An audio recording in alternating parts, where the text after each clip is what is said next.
Hi, it's Dr. Jen and welcome back to Celebrity Review.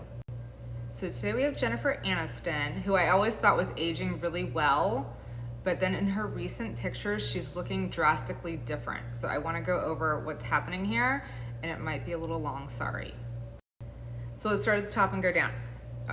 So her forehead looks shorter here, but you guys remember in some of my videos, if you have a longer forehead, you can always kind of like cut to the side like that, do like a side part over, and it makes it look shorter because you can see with the part in the middle definitely makes her forehead look longer. All right, so then moving down the face, we see her eyes. So this is what I'm gonna talk a lot about. Okay, so this is the look that we've always known her as, right? And she has had some work done in this. We didn't choose a picture from when she was like really young because we wanted something more comparable, but she's already had work done in this picture, and I'll get to that in a second. But you can see her eyes look drastically different.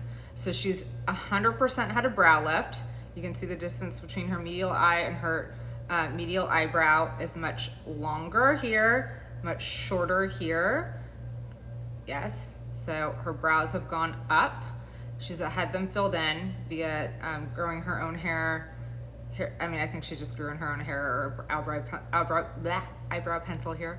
But the eyebrow lift, and then she's had an upper bluff. Do you guys see? She's kind of known for having this, like, I hate to say heavy, but it's very youthful looking here, but like a heavier upper lid, very filled, like a very not skeletonized at all. And you can see that that's gone in this after picture. So she's had that taken out, and that's what's giving. I kind of want to just like look at her eye right there. That's what is giving this drastic look between the before and after there on her eyes. So I talk about this all the time with plastic surgery, and even more so with celebrities, because this is how she gets jobs and how we know her, right? She has a distinct look that we love, right?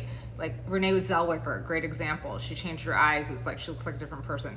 But here she's looking like a completely different person because she's getting rid of that, like that, I don't want to even say hooded, but we're going to use the word hooded upper lid that we love, right? So it gives her looks. So brow lift, upper bluff, for sure, 100%. But also, I wanted to talk about when you have this very youthful upper lid where it's like there's a lot of like meat there, right? There's some fat up there, and it looks very youthful. And as people get older, they like skeletonize, like their eye sockets skeletonize. This can happen prematurely by using lash growths. So the prostaglandin analogs, so Latisse, Rodan Fields is the biggest offender. It actually wastes away the fat of the upper eye socket, and it gives you that skeletonized look, which is so aging. It's one of the things that it's very hard to combat. That some people do put filler in the upper lid there. I don't know. I don't do that. I would advise against that. I would rather just prevent that. So be very careful when you're using these lash growth serums because most of them are prostaglandin analogs. Some are more known than others to cause this hollowing of the upper lid. Rodan Fields is like the #1, and it's very popular because you get great lashes, but it ages you rapidly. I don't think that's what's happening here. This is definitely surgery. We can see it, but I just want to let you guys know and be aware of that so it doesn't happen to you.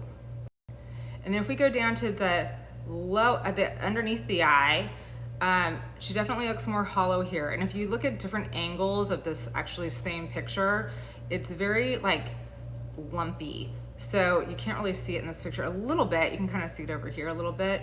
But we have a ligament right here. It's called the ligament of youth. We never want to do so much filler where it knocks it out completely and it's completely flat all the way across. If you look at little kids, you'll see that there's a ligament there. Now, when filler is done incorrectly, it can grab onto that ligament or a fat transfer. Fat transfers are the worst because it grabs onto that ligament and then you can't get rid of it. At least if a filler grabs onto that ligament, we can dissolve it, right? But it's very, you guys can just Google Aniston 2024 pictures. It's very apparent at different angles that either fat or filler has grabbed onto that ligament, really accentuating it and causing like a very lumpy appearance underneath her eye. You can kind of see her little ligament here, which looks great, and I wish it was the same in the after picture. Okay, moving down the face. Okay, she's 100% had a rhinoplasty. Look at, she has a completely different shaped nose, like completely different. So it's a lot thinner. Like if you look here, this is the nose that we know on Aniston. It's kind of like straight down, a little bit wider here in the upper nose, but in her after picture, it's very narrow in the upper nose, making her lower nose look much, much wider. So that's unfortunate. Because yeah, I mean, she just looks like, it's almost like frog-like. It looks very strange. Okay, we're gonna talk about something else. Sorry, Jennifer, we'll get to how we're gonna fix it. Now, in her upper cheek, okay, when people put filler here, I see this all the time, and I fix it all the time, but people will put filler in the cheek, they don't go too deep enough.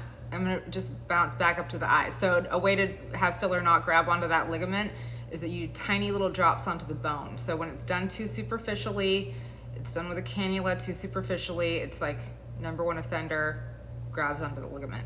Okay, also in the lower face, same idea. When you put this too superficially, it actually causes the nasolabial fold. So you guys see, like, she has this cheek all of a sudden. She had a cheek before, but not as much.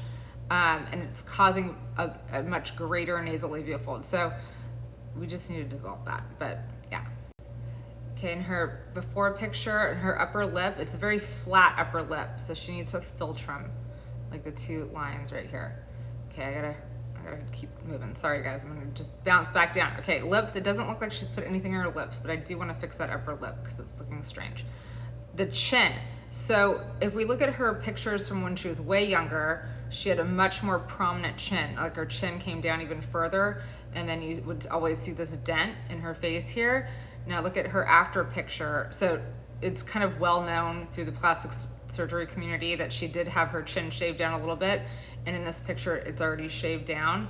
But in her after picture, it's like she's filled in this dent right here. So widening the chin, see the lower face, then you see the dent, and you have the chin. That's her face, that's her look. It looks great. Here, she's filled in that dent, widening her chin significantly where the lower face goes right into the chin. So it's very masculine look, making her face look a lot longer than it actually is. Okay, so how would I fix this? Again, after surgery, it's much more difficult to fix things because skin's actually taken out. It's difficult. But I actually would do a little bit more tox here to drop her brow a little bit, giving her a little bit more tissue in her upper lid, bringing her back that look that we know about her, just like slightly, like a millimeter. I'm not usually into dropping brows, but in this case I would. I would dissolve the ligament here, which, oh, not the ligament, but the filler grabbing onto the ligament and the cheek, causing the nasolabial fold. I'd put a little bit of filler here and the philtrum to give her back her upper lip shape. And then I would dissolve her lower face, right here, lower face chin, to bring her back to this look that we all know and love. And as far as the nose, again, we can't redo rhinoplasties, but we can bring the nostrils in and then do threads in the upper nose to bring it back to more of the look that we know of her nose, bringing her back to how we know and we love her. I know that was long. Thanks for listening. Thanks so much for joining, and let us know who you want to see next in the comments below.